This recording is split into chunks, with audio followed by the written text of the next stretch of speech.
Hi guys, it's 6 p.m. here in Vienna, Austria, and in the Philippines it's 12 midnight.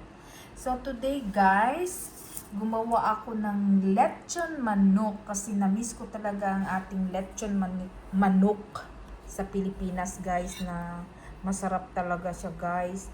Dito kasi guys, walang timpla guys, maalat lang ang malasahan mo. Talagang iba talaga yung ating lechong manok sa Pinas.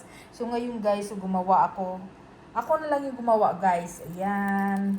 What you call that? Ito sa lemongrass, tsaka yung yung dahon sibuyas, bawang, yan ang nilagay ko sa loob niya guys. Look, may lechon manok guys. And of course guys, yan pa yung sauce. And gumawa din ako ng java rice. So ito guys, para mas masarap ang kain natin guys. So kain tayo guys. Babu!